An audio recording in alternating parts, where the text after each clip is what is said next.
yaitu adalah Allahumma inni as'alukal huda wat tuqa wal afafa wal ghina.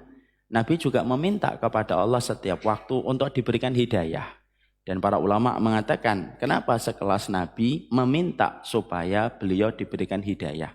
Karena beliau ingin diwafatkan dalam kondisi yang beriman, bertakwa kepada Allah, dan diwafatkan dalam kondisi husnul khatimah. Dan itulah yang didapatkan oleh Rasulullah SAW. Wafatnya beliau dalam kondisi husnul khatimah. Dan salah satu tanda husnul khatimahnya Nabi adalah bagaimana dahinya beliau berkeringat. Makanya Bapak, Ibu, kalau mendapati orang meninggal dunia, al-mu'min yamutu bi'arqil jabin. Orang mukmin itu matinya berkeringat sininya. Kalau ada orang mukmin, siapapun itu, keluarga kita, teman kita, sahabat kita, lalu kita memegang keningnya, memegang pelipisnya, ternyata berkeringat, diusap, berkeringat lagi, diusap, berkeringat lagi, maka itu merupakan tanda husnul khatimah. Karena munculnya keringat pada keringat dan dahi, itu tidak muncul kecuali orang yang telah dibenarkan imannya oleh Allah ketika wafat. Saya pernah melihat ada teman saya, Bapak, lulusan Madinah. Beliau ketika meninggal dunia, maka berkeringat di sininya. Usap, tidak sampai 10 menit berkeringat lagi. Dihapus lagi sama berkeringat lagi. Maka itu merupakan salah satu tanda husnul khatimah. Yang ketiga yang sudah kita pelajari adalah sesungguhnya mendapatkan hidayah itu terkadang gampang. Menjaga hidayah itu yang susah. Karena di antara perkara yang bisa menjerumuskan dan menggelincirkan seseorang mendapatkan hidayah itu apa? Ujub. Ketika dia merasa banyak dengan amal yang telah dia lakukan. Lalu terpedaya dengan banyaknya amal. Saya kemarin menyampaikan setan itu kalau melihat seseorang, maka strategi setan itu disesuaikan dengan posisi orang itu. Itulah yang dilakukan oleh setan. Makanya kita menjumpai Bapak dan Ibu, Sa'id bin Musayyib itu berkata, setan itu kalau melihat manusia, menggoda manusia sesuai dengan spesifikasi posisi dan amal yang dia kerjakan. Lalu beliau mengambil dalil. Setan itu kalau melihat laki-laki dan perempuan belum menikah, tidak ada yang dilakukan oleh setan kecuali memberikan bumbu kepada laki-laki dan perempuan itu. Supaya asyik masuk, supaya tambah dekat, supaya tambah cinta dengan syahwat, dan puncaknya terjadinya perzinahan. Puncaknya terjadinya perzinahan. Ya. Tapi ketika mereka sudah nikah, strategi setan langsung dirubah. Kalau orang sudah menikah, strategi setan dirubah. Bagaimana mereka yang sudah menikah, lalu dijadikan bagaimana pernikahan itu tidak membawa kenikmatan. Lalu dijadikan mereka berpisah pada perkara-perkara remeh, perkara-perkara kecil, sampai akhirnya mereka bercerai. Maka disitulah Sa'id bin Musayyib itu mengatakan, sesungguhnya strategi setan itu berubah, sesuai dengan perubahan kondisi dan keadaan manusia. Sama, ketika setan itu melihat manusia, ketika dia sudah datang ke tempat taklim, sudah melakukan amalan sunnah, setan tahu menggoda orang ini dengan dangdut tidak berhasil. Menggoda orang ini dengan alkohol tidak berhasil. Menggoda orang ini untuk membunuh mungkin tidak berhasil. Maka yang dilakukan setan ketika setan tahu ada satu pintu yang tertutup kesempatan untuk menggelincirkan manusia, setan lalu akan mencari pintu lain yang terbuka. Dan ahli ibadah, maka pintu yang terbuka itu adalah ta'ujub dengan apa yang telah dia lakukan dan dia kerjakan. Ingat, para nabi tidak pernah merasa lebih dalam takaran iman. Itu sekelas para nabi. Makanya dzikirnya para nabi, hatta Nabi Adam itu apa? Rabbana dzalamna anfusana wa illam taghfir lana wa tarhamna lanakunanna minal khasirin. Dzikirnya Nabi Yunus adalah la ilaha illa anta inni kuntu minadh dhalimin. Makanya Syekh Umar Muqbil hafizahullah ta'ala di dalam kitabnya beliau menyampaikan, kulturnya orang yang beriman kepada Allah itu selalu merasa kurang dan selalu merasa berdosa dan banyak kezaliman yang dia lakukan di hadapan Allah. Itu kulturnya para nabi dan para rasul. Kita menjumpai para sahabat-sahabat besar, 10 sahabat yang dijamin surga, tidak pernah ada yang menyombongkan diri mereka ketika mereka diberikan status sebagai penduduk surga. Menarik ya Pak, kalau kita memperhatikan perselisihan antara Ali dengan Muawiyah. Ali dan Muawiyah pernah terlibat dalam satu perselisihan. Dua-duanya benar. Dua-duanya benar. Karena dua-duanya sahabat. Tetapi yang lebih benar adalah Ali. Tetapi kita paham, para sahabat itu mujtahid. Kalau salah mendapatkan satu, kalau benar mendapatkan dua. Perselisihan Ali dengan Muawiyah, yang menarik adalah Ali tidak pernah mengatakan kepada Muawiyah, saya ini penduduk surga. Kamu ini kan belum pernah dinobatkan oleh Nabi apapun dengan surga yang dijanjikan Nabi kepada dirimu, tidak pernah. Jadi sampai para sahabat ketika mereka sudah mendapatkan penobatan langsung dengan lisan Nabi sebagai penduduk surga, karena keimanan itu merasa berdosa, tidak pernah menjadikan mereka merasa lebih di dalam apa yang telah mereka lakukan dan mereka kerjakan. Karena merasa berdosa dan merasa banyak kezaliman yang dikerjakan itu sifat manis dari buah takutnya manusia kepada Allah. Abu Bakar dan Umar tidak pernah berkata kepada diri mereka bahwasanya mereka penduduk surga. Bahkan terjadi syura, pengangkatan khalifah setelah meninggalnya Abu Bakar, tidak ada Umar yang mengatakan atau Utsman yang mengatakan atau Ali yang mengatakan saya penduduk surga. Seakan-akan pengakuan Nabi bahwasanya mereka penduduk surga itu mereka lupa sama sekali.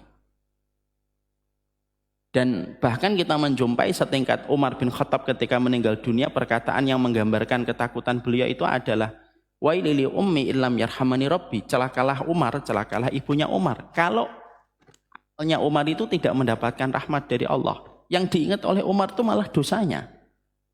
Padahal beliau berkali-kali disampaikan oleh Nabi sebagai penduduk surga, berulang-ulang Pak.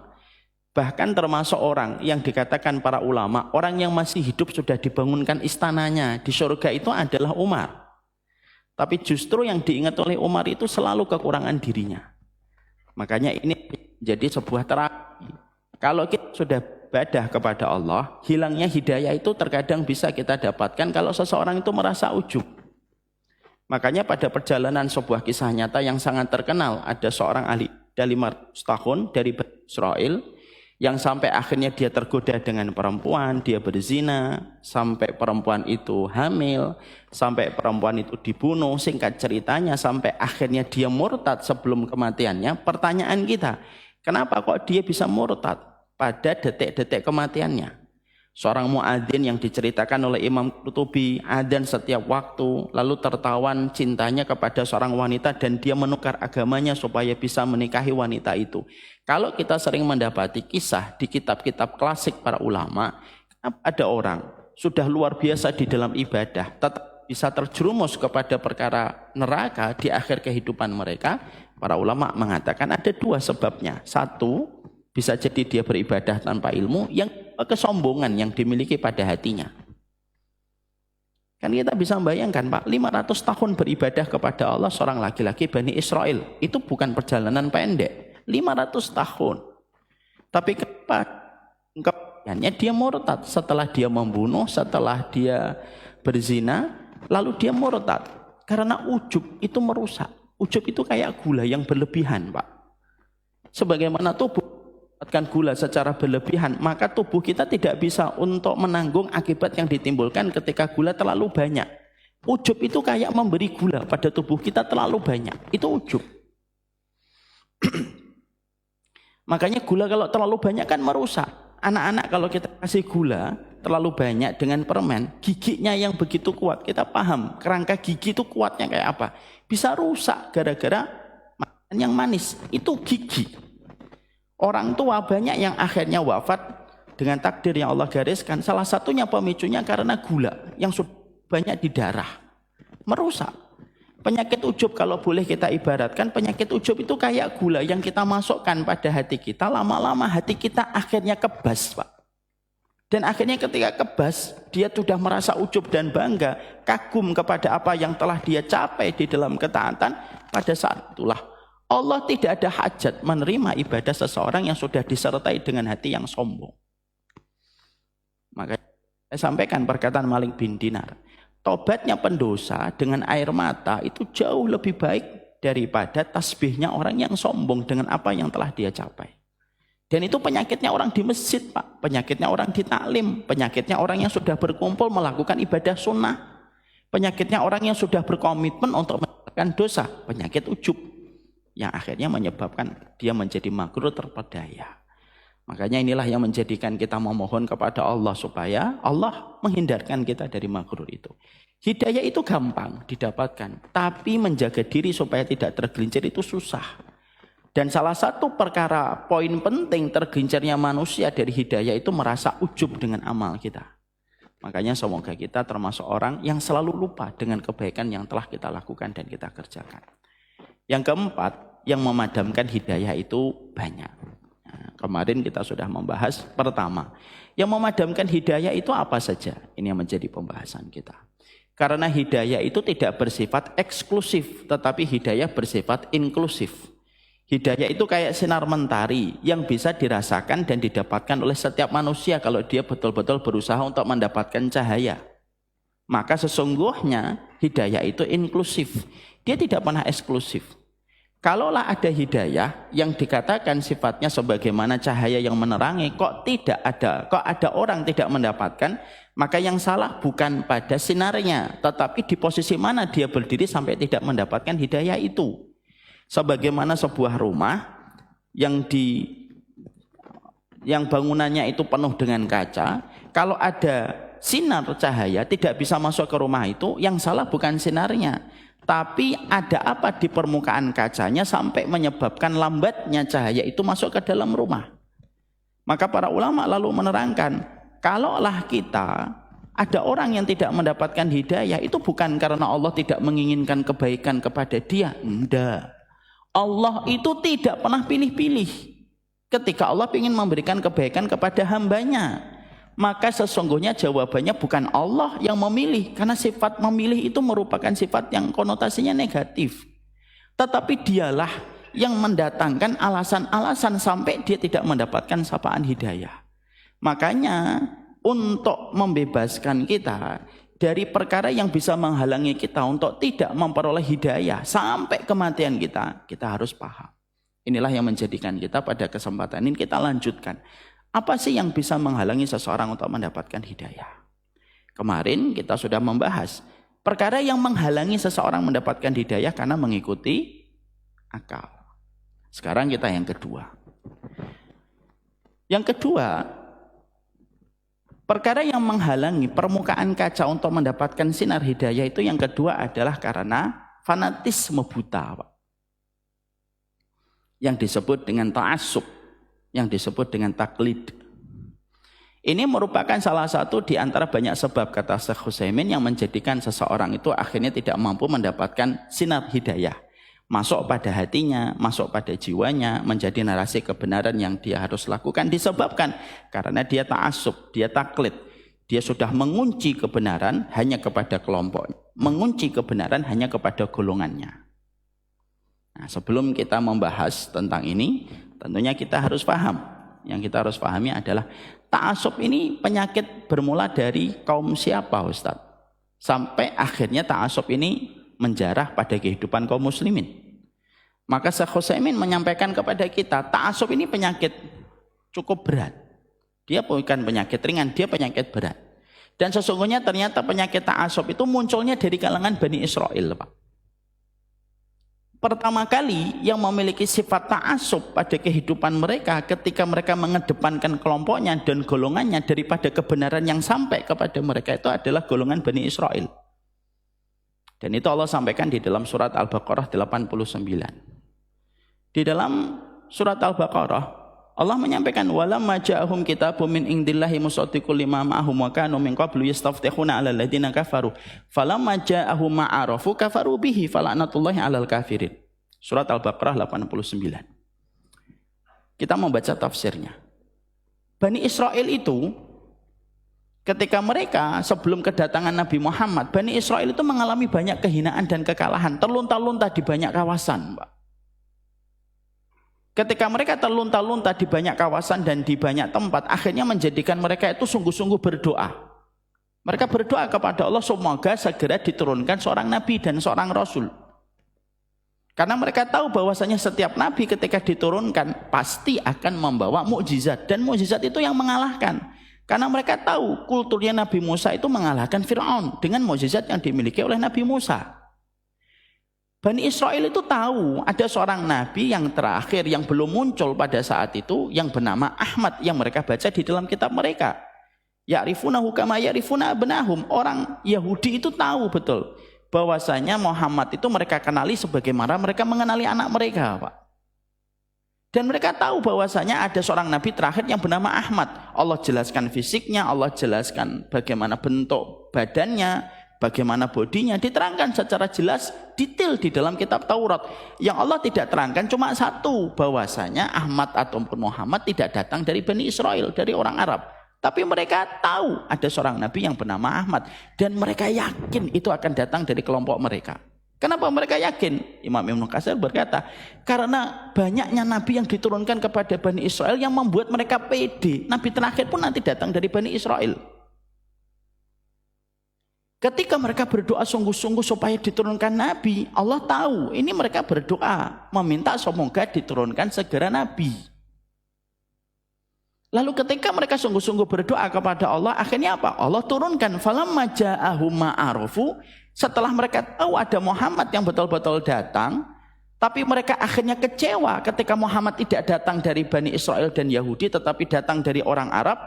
Kafaru bihi, mereka mengkufuri terhadap apa yang ada pada diri Muhammad. Mereka kufuri, mereka tolak, dan mereka tidak mau mengambil kebenaran dari Muhammad hanya karena gara-garanya Muhammad tidak datang dari Yahudi. Loh, ketika mereka tahu ternyata Muhammad tidak datang dari Yahudi, dari orang Arab yang pada saat itu secara kasta dalam tanda kutip lebih rendah daripada kastanya Bani Israel dan Yahudi yang kulturnya sudah banyak nabi semenjak ribuan tahun, kafaru bihi, mereka mengkufuri, sudah nggak mau. Bukan karena mereka tidak menjumpai kebenaran yang ada pada diri Muhammad, mereka tahu yang ada pada diri Rasulullah itu benar adanya, sesuai dengan apa yang mereka baca dalam kitab Taurat. Lalu Allah menutup ayat ini dengan mengatakan falaknatullahi 'alal kafirin, laknat Allah bagi orang yang mengkufuri Muhammad. Ini pertama kali ta'assub, Pak. Jadi fanatik pertama kali yang menjadikan hidayah tidak bisa masuk ke Bani Israel, itu bukan karena Bani Israel tidak paham ilmunya, tidak paham kebenarannya, enggak, mereka tahu ilmunya. Dan mereka mengenali betul bahwasanya apa yang disampaikan oleh Rasulullah, apa yang dikatakan Nabi itu benar adanya. Karena ada di dalam kitab Taurat mereka. Bahkan ada tanda sampai titik apapun yang ada pada diri Rasulullah itu mereka baca di dalam kitab Taurat. Tidaklah mereka menolak Rasulullah itu kecuali adalah karena fanatik kepada kelompok mereka.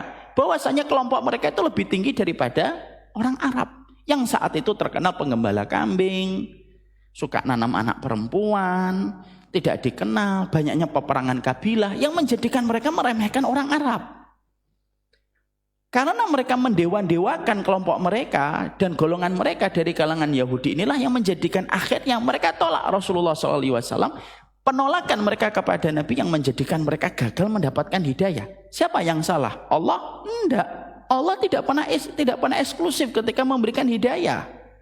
Tapi kelompok Yahudilah yang mereka itu eksklusif ketika memilih hidayah. Sampai akhirnya hidayah itu tidak diterima karena tidak sesuai dengan spesifikasi yang mereka inginkan. Ini pertama kali munculnya dari Yahudi. Bahkan ratusan tahun sebelum adanya kaum muslimin. Mereka menolak. Lalu akhirnya penyakit ini menjalar pada kehidupan kaum muslimin, Pak. Kok bisa, Ustadz? Karena simple. Su'ul khuluqi yu'ti, penyakit buruk itu nular. Penyakit buruk itu kan nular. Sebagaimana dalam kaidah yang lain, kullu sakit lakit, barang yang jatuh itu selalu ada yang nemu. Saya pernah ditanya, Ustadz, kenapa kelompok sesat itu selalu ada pengikutnya? Simple. Kullu sakit lakit, yang jatuh itu selalu ada yang nemu, yang jatuh itu selalu ada yang mungut. Makanya kita bisa heran, Pak, ketika dulu ada seorang wanita mengaku malaikat Jibril, ya ada pengikutnya. Kok bisa? Karena yang jatuh itu selalu ada yang mungut. Itu sudah kaidah yang disampaikan oleh para salaf. Para ulama dulu sudah mengatakan setiap barang yang jatuh itu selalu ada pengikutnya. Kenapa ada gerakan mengkafir-kafirkan para sahabat, menyakiti diri mereka ketika di bulan Muharram itu? Kenapa banyak pengikutnya? Setiap yang jatuh ada yang mungut. Lah, kita kembali. Setelah ini muncul dari kalangan Yahudi, kata Syekh Utsaimin, maka penyakit ini nular, Pak. Dan akhirnya menimpa kepada sebagian kaum muslimin. Akhirnya kaum muslimin tidaklah mereka tidak memperoleh hidayah satu kebaikan kecuali disebabkan karena mereka memiliki penyakit ta'assub. Mereka memaksumkan kelompoknya, mereka memaksumkan golongannya. Lalu ketika mereka memaksumkan kelompoknya dan golongannya, apapun yang datang dari kelompoknya pasti benar, apapun yang bukan datang dari kelompoknya pasti salah. Dan itu jamak terjadi di banyak tempat hari ini. Banyak sekali. Hari ini masjid atau tempat taklim, Pak, terkadang menjadi tempat ghibah kolektif untuk membicarakan tentang orang lain yang tidak satu frekuensi dengan frekuensi mereka. Padahal kita paham bahwasanya kemaksuman itu miliknya Nabi, dan setelah kemaksuman itu, setelah Rasulullah wafat tidak ada lagi kemaksuman, karena kemaksuman itu pergi bersama dengan wafatnya Rasulullah. Makanya kalau kita memahami ini menjadikan kita akhirnya sikap kita di dalam upaya kita supaya membuka hati kita supaya mendapatkan sinar hidayah betul-betul menyeluruh pada kehidupan kita adalah hilangkan sifat fanatik buta kita kepada kelompok dan golongan, karena perkara itulah yang mengunci pintu, yang menjadikan angin kebenaran tidak bisa masuk pada ruangan rumah hati kita. Dan Rasulullah itu orang yang paling tidak mau ta'assub dan fanatik buta, Pak. Kita ambilkan dalil, setidaknya 3 dalil. Walaupun nanti 3 dalil ini pengamalannya harus hati-hati dan tidak boleh sembarangan juga. 3 dalil yang menunjukkan Nabi tidak pernah ta'assub. 1, dalam hadis riwayat Muslim, ada 2 wanita Yahudi tua datang ke rumahnya Ibunda Aisyah. Lalu 2 wanita Yahudi ini bercerita kepada Ibunda Aisyah radhiyallahu anha, innal mayyita yu'adzabu fi kuburihi bidunubihim. Sesungguhnya ada mayat-mayat yang diadab di dalam kubur disebabkan dosa-dosa mereka. Saat itu Rasulullah belum menjelaskan tentang masalah adab kubur. Kita harus paham ya, penjelasan agama yang disampaikan Nabi itu bertahap, tidak langsung, pelan-pelan, Pak.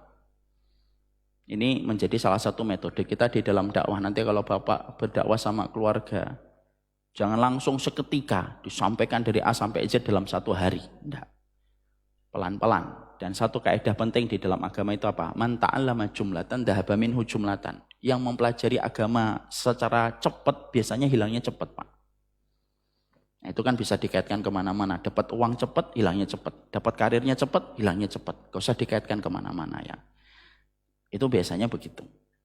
Makanya Rasulullah pada saat itu belum menerangkan tentang masalah adab kubur. 2 wanita Yahudi ini kucul-kucul datang ke rumahnya Aisyah. Yahudi loh, Pak, datang ke rumahnya Aisyah. Dan Ibunda Aisyah membukakan pintu. Itu artinya bahwa masalah toleransi di dalam kehidupan iman itu sudah selesai, Pak. Haram hukumnya bagi kita untuk melakukan kerusakan hanya karena beda agama. Karena kita diperintahkan berbuat baik. Kecuali mereka mendolimi kaum muslimin. Itu sudah beda urusannya dan tentunya ada fikihnya dan tidak serampangan. Dibuka pintu sama Aisyah ngobrol. Lalu 2 wanita Yahudi berkata, sesungguhnya ada manusia diadab di dalam kuburnya. Yang ngomong Yahudi. Ibunda Aisyah karihat. Karihat itu tidak suka. Diperlihatkan di wajahnya, dia nggak suka orang Yahudi ngomongin tentang adab kubur. Lalu 2 wanita Yahudi ini merasa agak kurang diterima dengan apa yang mereka jelaskan. Akhirnya mereka insarafata, mereka pamit undur diri. Ketika keluar, Rasulullah baru saja akan masuk ke rumahnya Aisyah. Karena jatah giliran pada saat itu Rasulullah di rumahnya Aisyah. Melihat 2 wanita Yahudi. Bagaimana membedakannya Ustadz pada saat itu, membedakan wanita Yahudi dan tidak Yahudi? Imam Ibnu Katsir berkata, lewat hijab.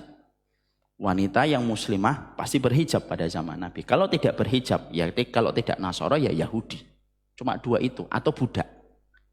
Jadi kalau zaman dulu pada zaman Nabi, kalau ada wanita tidak berhijab, kalau tidak Yahudi, ya Nasara atau dia budak.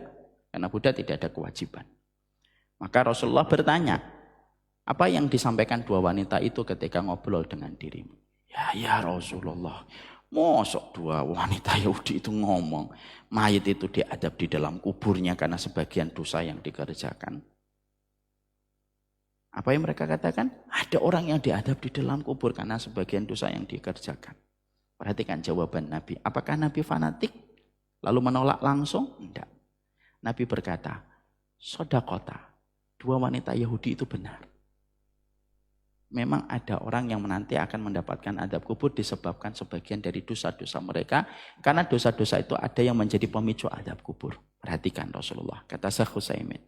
Apakah beliau langsung menolak? Tidak. Ketika beliau tahu bahwasanya itu betul-betul datang dari sebuah kebenaran. Coba Pak, bandingkan dengan orang hari ini, kadang-kadang di grup ada satu nasihat. Nah, nasihat itu bukan circle dari gurunya, ditolak. Membernya di-kick dari grup. Karena nge-share sesuatu yang bukan sesuai dengan apa yang diinginkan oleh admin dari grup itu. Sekarang mari kita lihat contoh yang pertama. Yahudi. Itu pun kemudian diterima oleh Rasulullah. Karena perkataan itu tidak salah. Dalil kedua, hadis riwayat Muslim lagi. Menjelaskan Nabi itu berkomitmen tidak pernah menjadi fanatik. Karena fanatiknya Nabi itu kepada kebenaran. Yang kedua, yaitu ketika Rasulullah SAW lagi duduk-duduk bersama para sahabat. Lalu tiba-tiba datanglah orang tua Yahudi. Kita paham ya Pak, tadi saya sudah menyampaikan. Yahudi itu tahu kebenaran. Tapi tidak punya hati untuk menerima kebenaran karena fanatik. Tapi mereka itu tahu benar. Yang diucapkan itu benar. Datang orang tua. Ketika Rasulullah lagi kumpul sama para sahabat.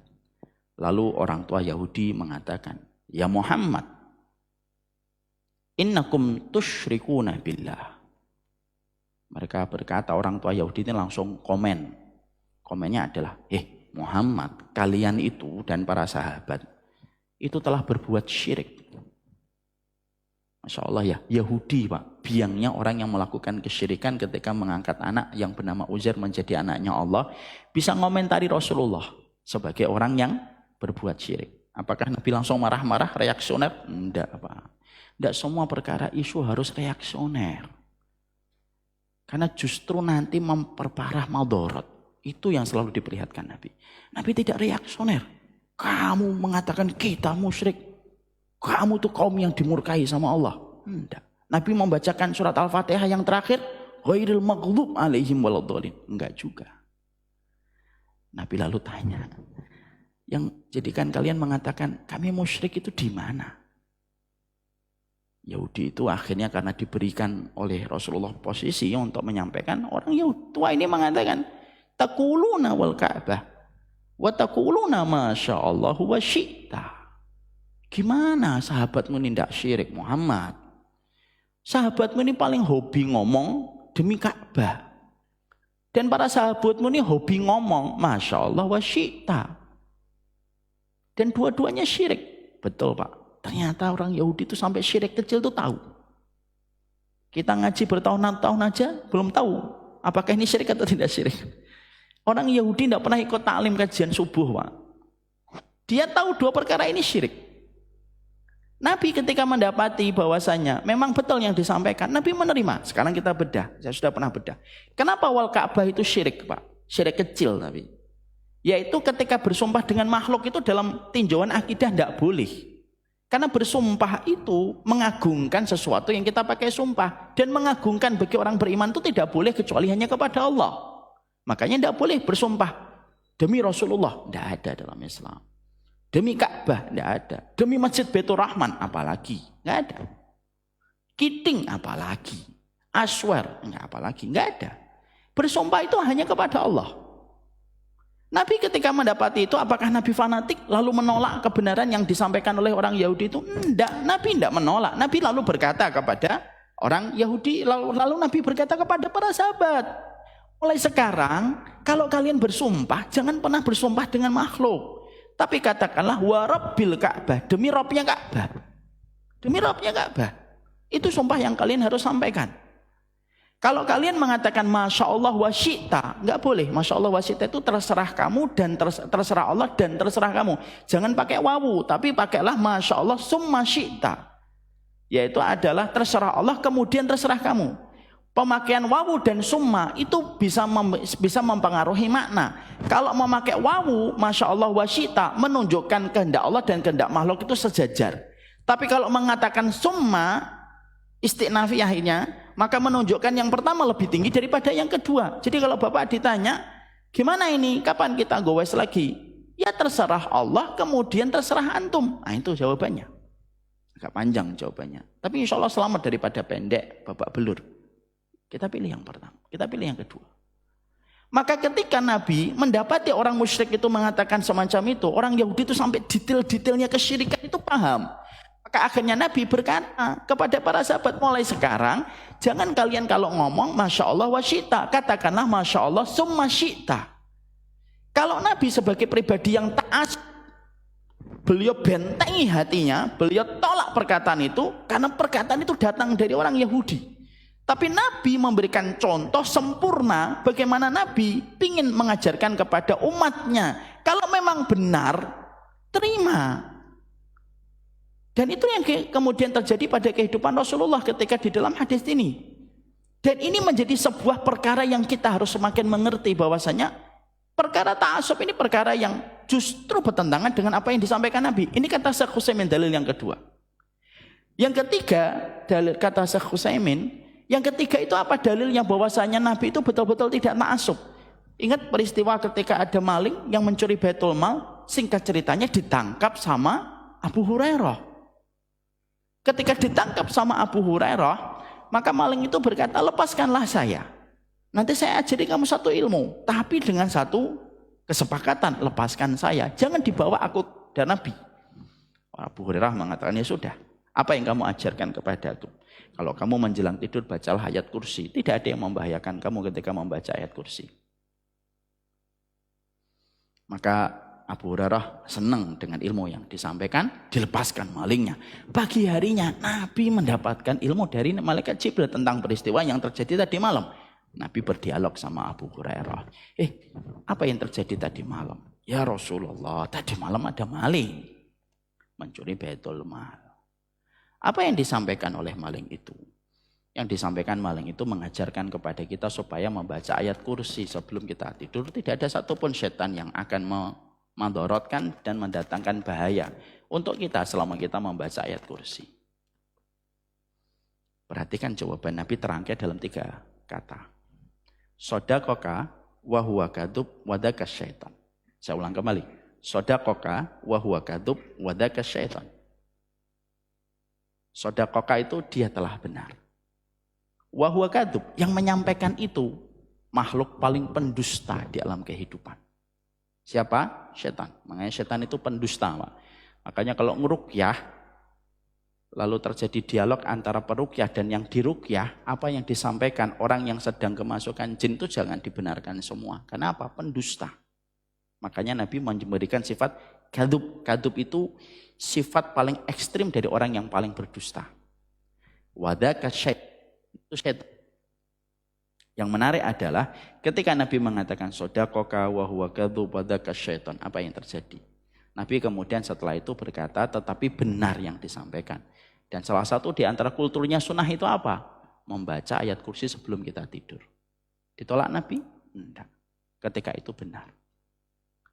3 dalil itu disampaikan oleh Syekh Utsaimin untuk kembali meletakkan posisi hati dan pikiran seorang penuntut ilmu adalah berhati-hati wajib di dalam kita menerima ilmu. Tetapi kehati-hatian itu terkadang irisannya terlalu tipis ketika berhadapan dengan sikap ketika fanatik dan ta'assub.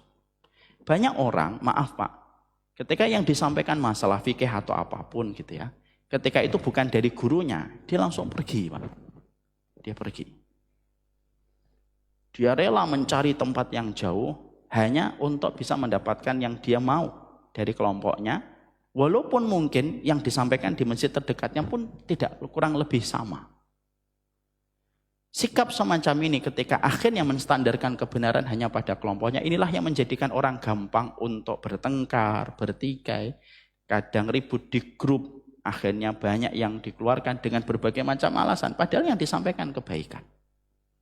Walaupun di satu sisi yang lainnya, kita juga tidak boleh kita akhirnya dengan dalil ini, kita akhirnya tidak hati-hati, tetap hati-hati.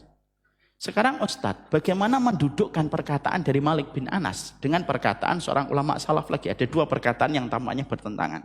Kita coba bedah bagaimana meletakkannya. Gimana kita meletakkan sebuah perkataan ungdur maqala wala tangdur mangqala. Lihatlah apa yang disampaikan, jangan melihat siapa yang menyampaikan. Sebagian riwayat menisbatkan perkataan ini kepada Ali. Ada perkataan yang kedua, perkataan Malik bin Anas. Inna hadal ilm lahmuka wa damuka wa anhu tus'alu yaumal qiyamah. Fangdur amman ta'khudunahu. Sesungguhnya persoalan ilmu adalah persoalan darah dan daging kamu, yang kelak akan ditanyakan oleh Allah. Maka lihatlah dari mana kamu mengambil ilmu kamu. Sekarang kita mendudukkan dua perkataan salaf ini gimana? Yang satu mengatakan, lihatlah apa yang disampaikan, jangan melihat siapa yang menyampaikan. Di satu sisi kita mendapati perkataan dari Malik bin Anas, persoalan ilmu itu persoalan darah dan daging kamu. Maka lihatlah dari mana kamu mengambil ilmumu. Maka cara menggabungkan dua riwayat yang datang dari para ulama salaf ini sederhana. Kalau bapak saya mendapati nasihat yang bersifat kebaikan secara umum, ambil dari siapapun, Pak. Selama kebaikan itu menyuruh kita untuk mendekatkan kita kepada Allah. Kalau nasihatnya adalah nasihat kebaikan, maka yang kita pakai kalau nasihatnya kebaikan, ungdur maqala wala tangdur mangqala. Tapi kalau yang menyampaikan kepada kita persoalan yang termasuk pemikiran, contohnya dia mengatakan pemikiran sekulerisme misalkan, maka lihatlah siapa yang ngomong. Kalau sudah menyampaikan tentang pemikiran, itu kalau kita menggabungkan di antara dua riwayat itu. Jadi kalau ada yang bicara tentang pemikiran, kita lihat dulu ini siapa yang ngomong. Kalau dia berbicara tentang masalah konsep berpikir pada kehidupan, karena apa? Bisa jadi dia Rafidhah, bisa jadi dia adalah sekulerisme, bisa jadi dia adalah berbagai macam kelompok-kelompok yang sesat. Kalau yang dibicarakan pemikiran. Tapi kalau yang dibicarakan tentang nasihat, keutamaan sholat tahajud, bagaimana kita mempelajari fikih dengan ini. Kalau yang dibicarakan tentang keutamaan dalam kebaikan secara umum, ambil. Dan tidak usah melihat siapa yang menyampaikan. Walaupun itu yang menyampaikan adalah temaling sekalipun. Kalau memang itu benar. Disitulah sikap kita mendudukkannya. Jadi saya pernah dialog, Pak, dengan salah satu ikhwan. Ketika saya sampaikan dalil-dalil ini, dia tidak terima. Habis kajian dia temuin saya. Maaf Ustadz. Baik, dia nyampaikan dengan adab baik. Saya nggak setuju. Loh, yang nggak setuju yang mana, Aki? Yang antum sampaikan. Yang saya sampaikan 3 hadis loh. Yang mana yang antum nggak setuju? Nah, dia mulai bingung di situ. Karena hadis kan. Yang antum tidak setuju yang mana? Ustadz menyampaikan supaya kita tidak ta'asub. Itu bukan ta'asub Ustadz, namanya hati-hati. Saya bilang kalau hati-hati wajib.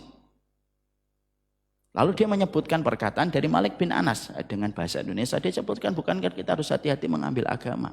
Saya bilang itu kan bukan cuma satu perkataan. Ada perkataan satu lagi. Ungdur maqala wala tangdur mangqala. Mungkin karena beliau terpancing emosi. Beliau mengatakan, saya tidak mau ngambil riwayat itu. Loh, kok antum gak ngambil riwayat gimana? Antum ambil satu riwayat yang lain tidak antum ambil. Ya tidak bisa seorang penuntut ilmu milih-milih apa yang mereka mau. Antum gak bisa milih-milih. Oh ini saya cocok nih, alim yang ini, yang salaf ini saya ambil. Kalau yang ini gak saya mau ambil. Tidak bisa. Yang bisa kita lakukan bukan memilih, tapi mendudukkannya dan menggabungkannya. Digabungkan. Kalau yang dibicarakan tentang kebaikan secara umum, bagaimana kita menjadi keluarga sakinah, mawaddah dan warahmah, bagaimana kita bisa menjadi orang yang bersyukur sama Allah, terima dari siapapun. Itu konsep umum dalam kehidupan kita beribadah kepada Allah. Tapi kalau sudah konsep berpikir, ini ada sahabat, ini bermasalah sahabat ini sudah termasuk konsep berpikir. Lihat dulu siapa yang ngomong, jangan-jangan dia Rafidhah, orang yang mengkafirkan para sahabat.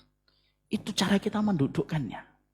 Lah disitulah akhirnya kita memahamkan kepada diri kita. Ta'assub itu merusak. Ta'assub itu ibaratnya sebuah rumah di pinggir lapangan yang harusnya mendapatkan angin segar masuk ke dalam rumah dan rumah itu tidak panas dan tidak gerah. Kalau kita membuka pintu, tetapi orang yang ta'assub itu kayak orang yang menutup pintu yang menjadikan angin tidak bisa masuk ke dalam rumah itu. Gerah dia. Dan akhirnya apa? Terjadilah perilaku fanatik buta.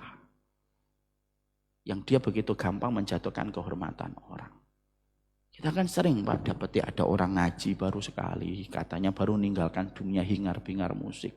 Tapi setelah ngaji baru 1 bulan, 2 bulan. Sudah mencela fulan lah. Sudah menghujat fulan lah. Mungkin mengambil fotonya, dia coret-coret, lalu dia katakan bermacam-macam. Padahal mungkin keilmuannya tidak seberapa. Ada orang yang terkadang baru sekali 2 kali ikut pengajian, lalu akhirnya dia begitu mudah mengomentari apa yang disampaikan oleh seorang guru yang telah begitu lama mempelajari rumpun-rumpun ilmu syar'i. Hari ini tuh orang memang senang jadi mufti, akhirnya orang berbicara pada sesuatu yang sebenarnya dia tidak layak untuk bicara. Tapi itulah yang terjadi, Pak. Makanya sikap yang kita bangun adalah kalau berbicara tentang masalah nasihat, terima. Karena disitulah ada sinyal hidayah yang masuk pada hati kita. Tapi kalau masalah pemikiran, hati-hati kepada siapa yang menyampaikan. Nah inilah yang menjadikan kita memahami poin yang kedua.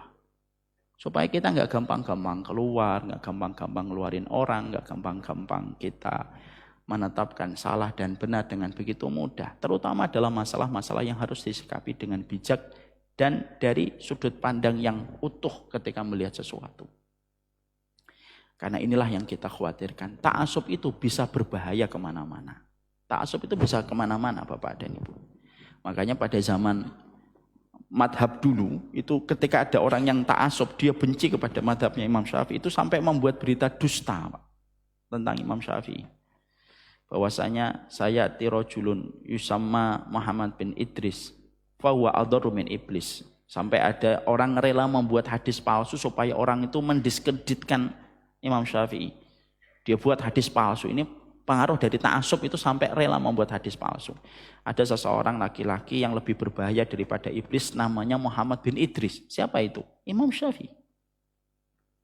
Banyaknya orangnya akhirnya fanatik buta, terjadinya gesekan, perselisihan, pertikaian, bahkan terkadang bisa menjadikan seseorang itu sampai akhirnya terjadi perceraian. Itu pun disebabkan karena fanatik buta.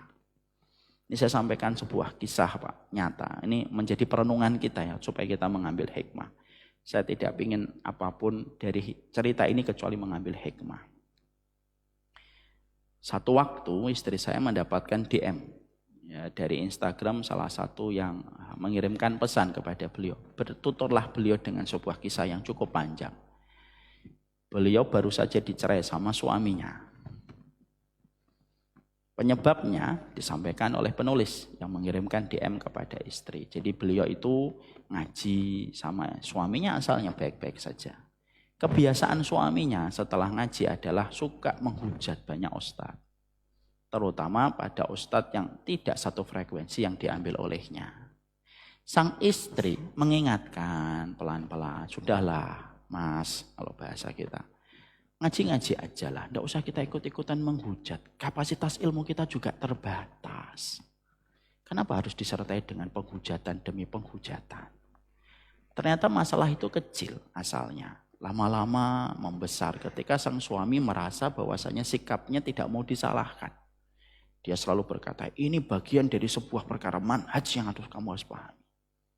Tapi kan tidak perlu menghujat orang. Kalau memang menurut kamu bermasalah, temui aja ustadznya. Terangkan kesalahan yang menurut kamu salah. Lalu kamu dengarkan apa yang disampaikan oleh beliau.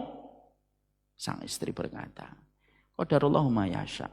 Pertikaian ini gesekan demi gesekan akhirnya tidak lagi tertahankan. Pernikahan mereka berada ujung tanduk. Lalu akhirnya beliau diceraikan. Saya kan bibu. Nah, beliau manggil istri saya bibu. Saya diceraikan bibu. Padahal saya baru punya anak. Perceraian itu terjadi tidak sampai 1 bulan. Suami saya sudah menikah lagi. Karena laki-laki kan tidak perlu masa iddah. Ketika menikah, dia mengirimkan pesan. Saya sudah menikah dengan orang yang satu frekuensi dan satu manhaj dengan saya. Beliau sedih. Saya berkata kepadanya, saya membaca pesanmu pada kondisi sedang menggendong anakmu. Ini nyata Pak. Saya pernah, maaf ya saya mohon maaf, saya pernah terpancing sama emosi meluap-luap ketika menyampaikan ini. Yang sebenarnya itu tidak ma'ruf bagi saya, tapi saat itu saya terpancing emosi. Tapi itu nyata Pak, real Pak. Bukan sesuatu yang sifatnya kasus, tapi sudah jadi fenomena Pak. Orang-orang yang fanatik itu bisa kemana-mana. Ta'asub itu bisa kemana-mana Pak. Dan itu merusak kebersamaan kita sebagai umat, bahkan bisa merusak kebersamaan kita sebagai satu bangsa. Dari masalah gampang menyesatkan, nanti ujung-ujungnya gampang mengkafirkan, Pak. Akhirnya apa? Menghalalkan segala macam cara, kan? Dan terkadang susah kalau sudah menghadapi orang ta'assub itu susah. Ada dua orang yang susah dapat nasihat, Pak. Satu, orang yang jatuh cinta, susah dikasih nasihat. Wanita yang kamu pengen nikah itu cerewet, nggak apa-apa. Tapi kan yang penting manis, kan gitu. Selalu memiliki alasan, atas alasan dia jatuh cinta. Yang kedua, susah memberi nasihat itu orang yang sudah fanatik itu susah, Pak. Makanya debat sama orang fanatik. Kayak nguras air laut, Pak. Pegel, iya, kelar kagak. Makanya kalau saya tiba-tiba diajak Ustaz, saya begini-begini, saya lihat dulu nih. Saya lihat IG-nya gimana, anunya gimana. Kalau sudah fanatik, saya bilang, udahlah, pilihan antum, pilihan antum. Kadang-kadang ada orang DM, Pak. Ustaz, saya begini-begini. Langsung jawab. Karena saya tahu orang yang bertanya tidak semuanya ingin mendapatkan ilmu. Ada orang yang terkadang bertanya dengan niat untuk menjatuhkan orang yang ditanya. Makanya betul apa yang dikatakan oleh ulama. Tidak setiap pertanyaan kamu harus jawab. Sebagaimana tidak semua isu harus kita komentari. Ada kadang tanya itu di sosial media kita. Ustaz ini begini-begini. Saya lihat dulu, saya klik dulu akunnya dia. Kepada perilaku fanatik buta. Saya nggak layani, saya cuma jawab waalaikumsalam. Sudah selesai. Mau dikatakan bodoh lah, mau dikatakan biarin, enggak apa-apa. Kenapa? Saya berniat untuk menghindari mirok. Mirok itu apa? Debat kusir yang tidak ada ujungnya. Kecuali yang mungkin satu level, satu ilmu, satu tempat ketika kita mempelajari syariah bareng-bareng.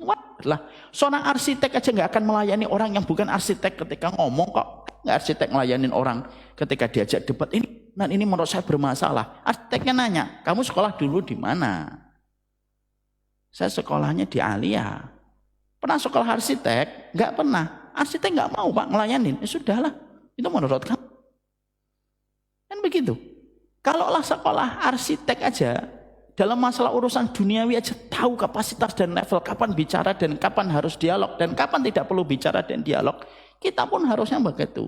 Makanya sama dalam kehidupan inilah yang menjadikan akhirnya kita paham.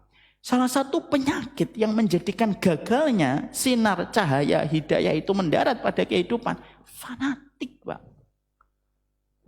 Kecuali apa yang kita pahami benar, merasa benar. Saya kan sudah berkata berulang-ulang, mungkin kesekian kalinya saya berkata, merasa paling benar itu dua sikap.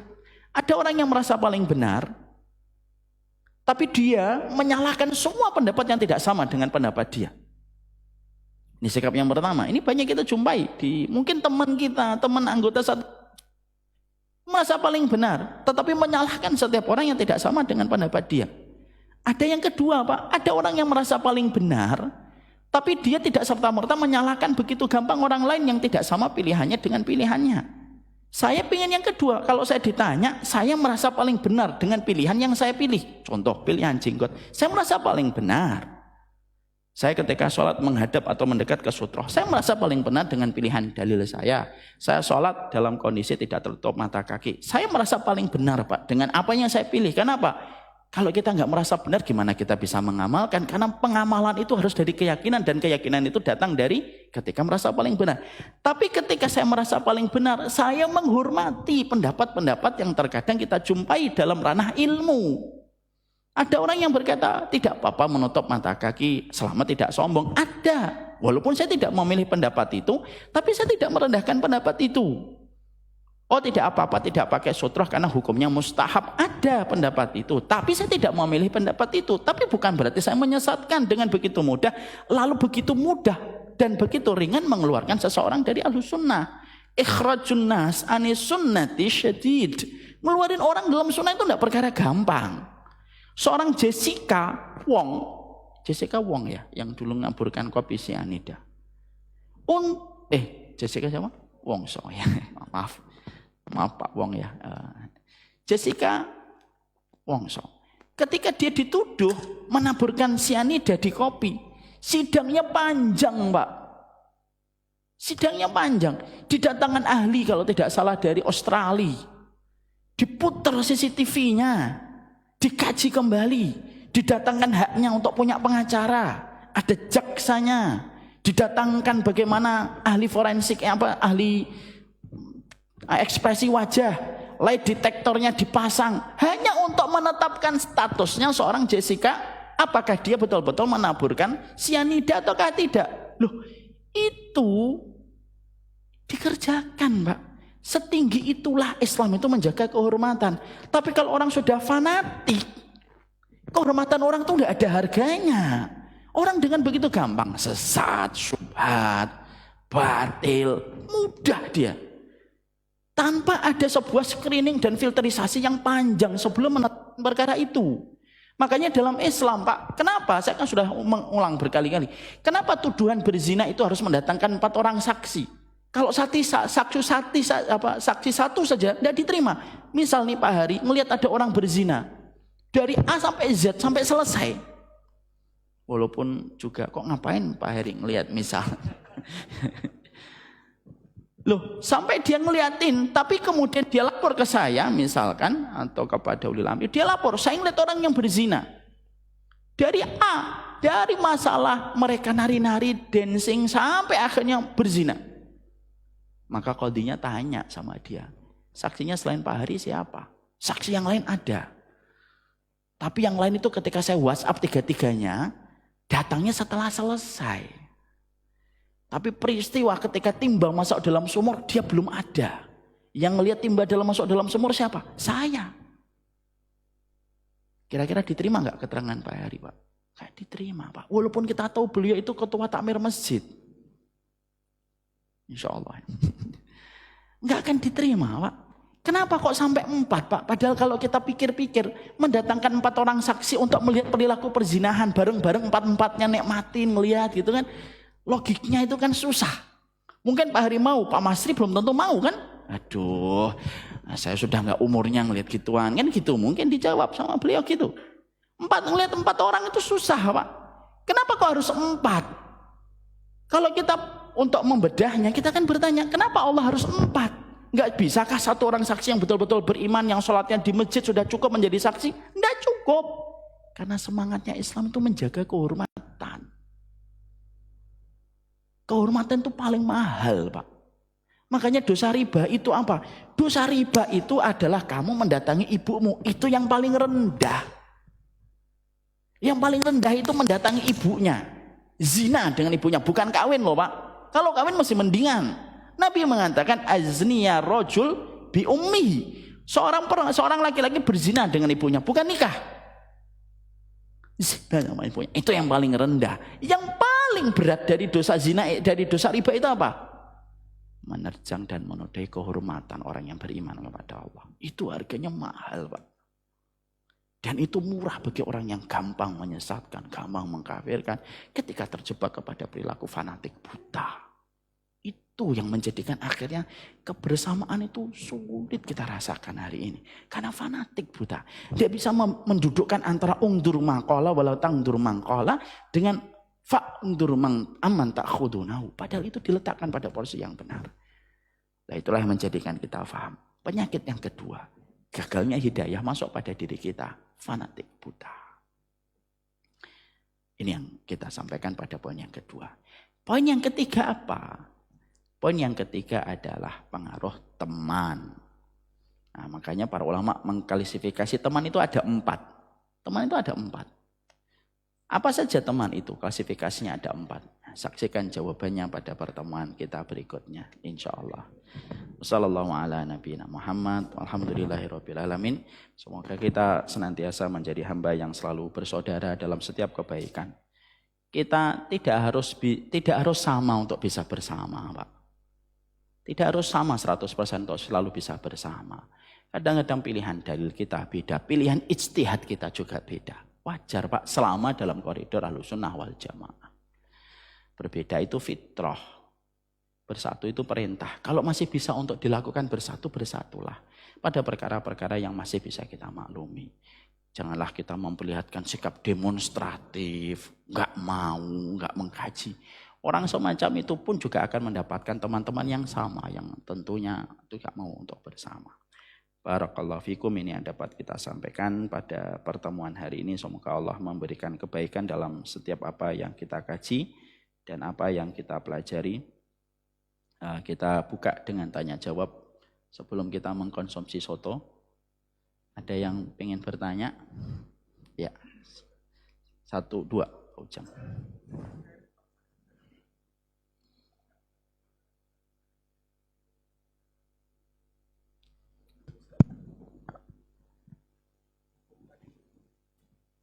Kenapa? Hukum saksi yang 4 orang itu saat ini mungkin bisa berubahkah dengan CCTV gitu?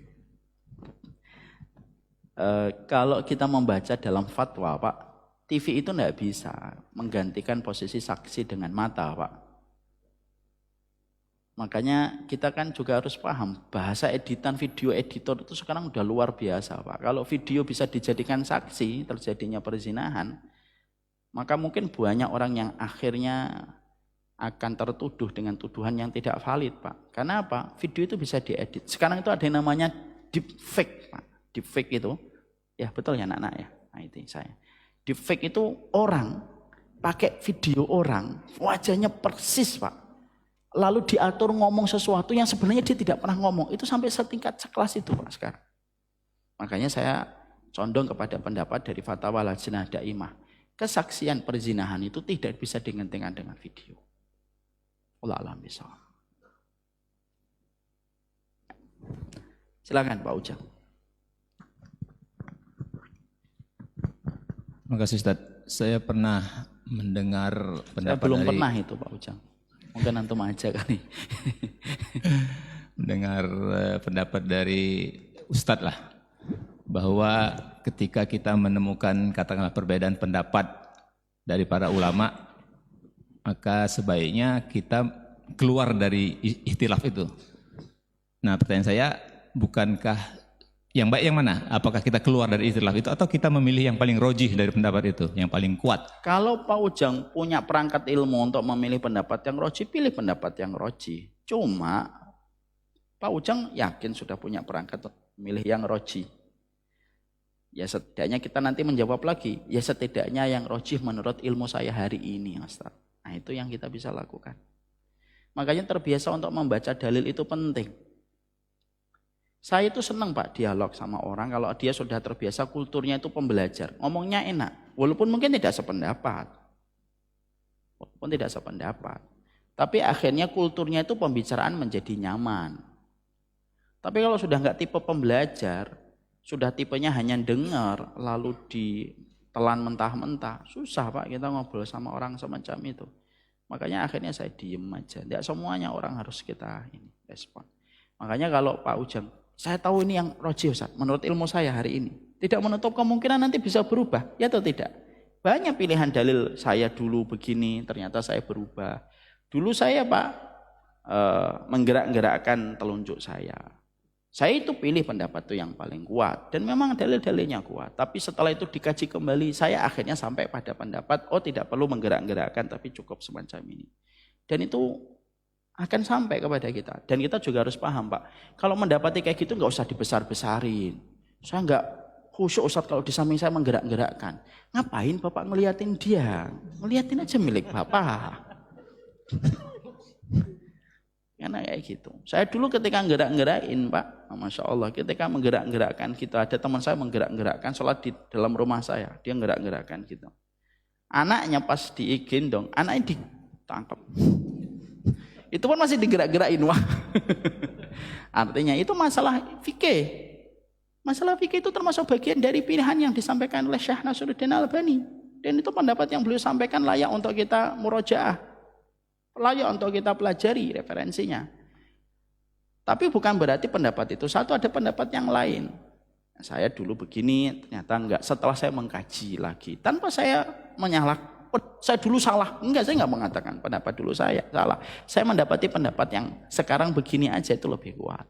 Dulu ketika saya habis sholat Pak,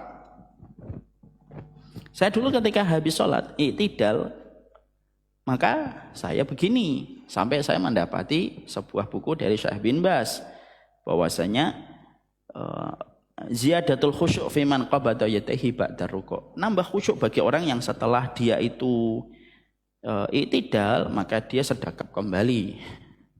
Dan ternyata hadisnya bermula dari perbedaan takwil. Takwilnya itu apa? Rasulullah itu kalau habis ruku' kembali ke posisi awal. Lah posisi awal ini para ulama beda. Posisi awal tuh ya sebelum sholat, lurus. Sebagian ulama mengatakan, ya enggak. Posisi awal itu sebelum kamu ruko. Karena makna yang paling dekat itu ya sebelum kamu ruko. Itu yang dikatakan Syekh bin Baz. Dulu saya lurus Pak, dan menganggap muskil itu yang gini. Muskil itu ya ada problem gitu. Tapi setelah kita membahas, oh ternyata memang saya merasakan pendapat yang disampaikan, pendapat yang kedua lebih kuat Pak. Dan ternyata memang dari sisi hikmah, kenapa kita begini setelah habis rukuk, itu lebih menambah khusyuk. Kadang-kadang kalau kita enggak sedekap itu kan bisa kemana-mana Pak. Ada Allah, sami Allah liman. Ada yang begini, ada yang begini. Jadi akhirnya saya menganggap ini lebih khusyuk. Tapi saya tidak nyalahin bagi mereka yang lurus. Lah, ada jenjang pembelajaran yang pasti kita lewati. Imam Syafi'i, Pak Ujang, memiliki qaulul qadim, memiliki qaulul jadid. Itu setingkat Imam Syafi'i. Punya pendapat lama, punya pendapat baru. Apakah kita akan mengatakan Imam Syafi'i ini mudhab-dhab?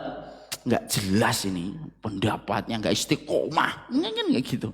Enggak, orang memaklumi proses pembelajaran Imam Syafi'i. Itulah enaknya Pak memahaminya.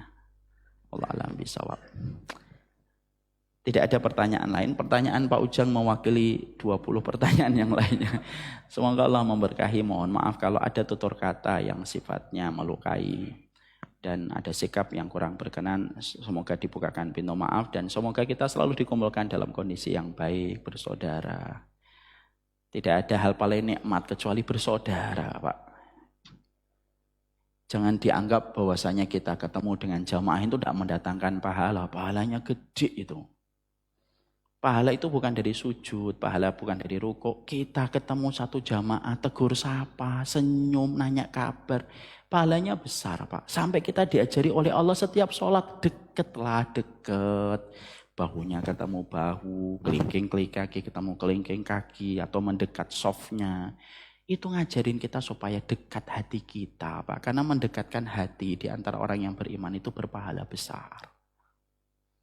Dan saya yakin dengan kebersamaan itu akan menimbulkan sesuatu yang produktif pada kehidupan kita.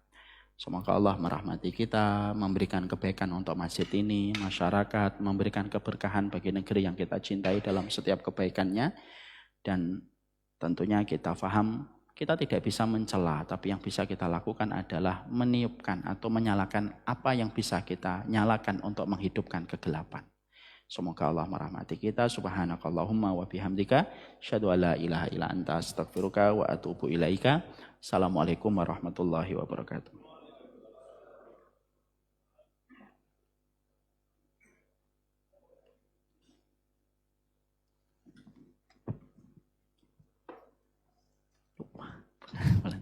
Udah 6:30.